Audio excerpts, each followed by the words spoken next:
Washington, capital of the United States, now the focal point of the free world of tomorrow. Here American history lives in monuments to heroes who preserved our freedom. Here again the battle for liberty is centered.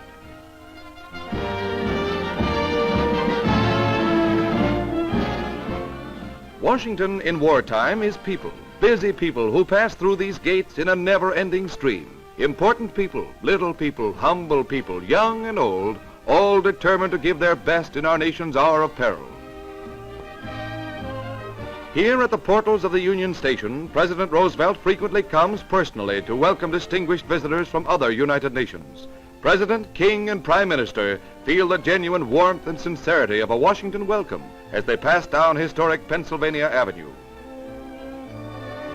Through the skyways, statesmen from war-ravaged countries across the seas come to the shores of the Potomac to personally participate in great war decisions. Secretary of State Hull, veteran diplomat, is often present to greet foreign statesmen, or upon their departure, to wish them Godspeed. This newest public building in wartime Washington is among the most frequented. To it come those needing knowledge, seeking information vital to the successful conduct of their wartime duties. More than 1 million people are crowded into Washington in wartime, a city with a peacetime population of 500,000. The city was never planned to accommodate such a huge, ever-growing army of workers. But Washington in wartime is people. People intent on contributing their personal effort. People seeking information and advice, and sometimes favors. Others to see history in the making.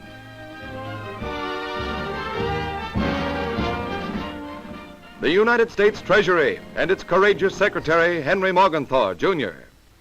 War is never cheap, but as I've said before, it's 1,000,000 times cheaper to win than to lose. But no matter what the cost, the American people are prepared to pay the price of victory. Here at the Bureau of Engraving and Printing, normally engaged in the manufacture of the nation's currency and postage stamps, the presses now have the added burden of printing billions of dollars worth of war bonds and stamps to pay for the planes, ships, and guns that our defenders must have. The nation's war production is in the able hands of Donald M. Nelson. This is the time for teamwork, for you and your government, because we've got a war to win, and we're going to win it. In the same Social Security building is Paul V. McNutt, dynamic mobilizer of the nation's manpower for war. The War Manpower Commission will be the great clearinghouse for all the wartime labor needs, civilian and military. In terms of the war production goals, it will set priorities of jobs, just as priorities have been set for metals, chemicals, and other materials.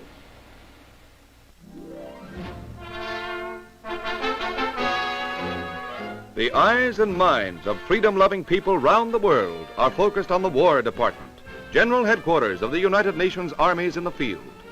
General George C. Marshall, Chief of the General Staff, Secretary of War Henry L. Stimson, daily make decisions affecting millions of soldiers on land and in the air. At their command, huge armies go into action. The great United States war machine is set into instant motion as a result of careful planning behind the walls of this important building. Along Washington's Mall, the traffic surges constantly from one great military headquarters to another. The Navy Department, Frank Knox, Secretary, and the Commander-in-Chief of the United States Fleet, Admiral Ernest Joseph King. When our heroic fighting Marines have retaken Wake Island, or when the Navy's big guns roar again, this will be the brain center behind our Navy's power. Hard-working, hard-hitting Price Administrator Leon Henderson sets a patriotic example to citizens everywhere. Make no mistake, this regulation is a war measure. It's a guarantee to the American people that their cost of living will stay put. Able U.S. Commissioner of Education Dr. J.W. Studebaker speaks. I want to report about another great American army, enrolling one in every 4 Americans, the Army of Organized Education. Boys and girls collect scrap to build up our national stockpiles. Teachers sign you up for selective service and for sugar and gasoline rationing. America's Army of Education mobilizes to win both the war and the peace.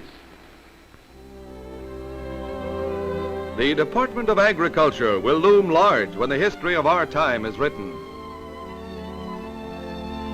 Every crop needed to win the war will be produced in enormous quantities as a result of the planning and research centered here.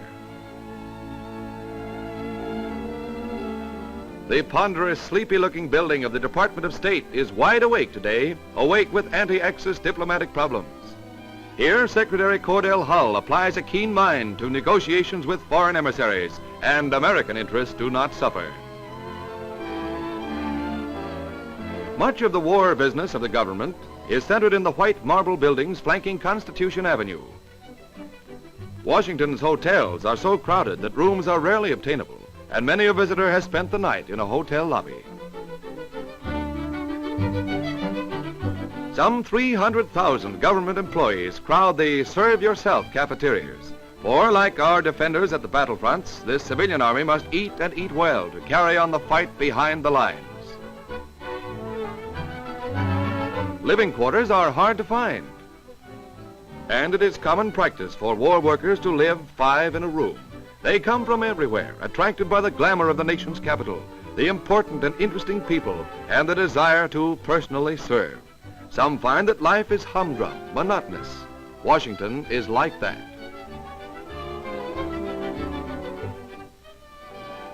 And Washington and the whole nation is what the people make it. The people represented by Congress.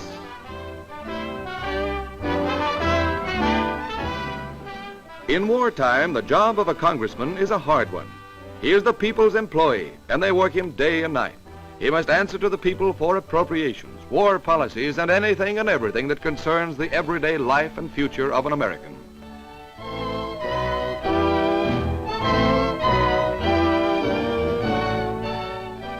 Focal point of all Washington is the White House, home and office of the President. His executive assistants include Marvin McIntyre, enviable custodian of the President's appointment book, and Stephen Early, who reports the White House and the war to the press.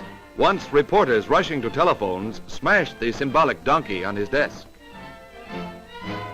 History making is the wartime job of the President and his cabinet. Winston Churchill has crossed and recrossed the Atlantic to confer on strategy and to plan future offense, not defense. Of all the President's great duties, none is more pleasant than that of rewarding the nation's heroes. The Congressional Medal of Honor to General James Doolittle, who led our bombers over Tokyo. God of the free, 28 nations stand united until victory is won. cause of all mankind. Grant us victory over the tyrants who would enslave all free men and nations. Grant us a common faith that man shall know bread and peace, that he shall know justice and righteousness, freedom and security, an equal opportunity and an equal chance to do his best, not only in our own lands, but throughout the world. And in that faith, let us march toward the clean world our hands can make. Amen.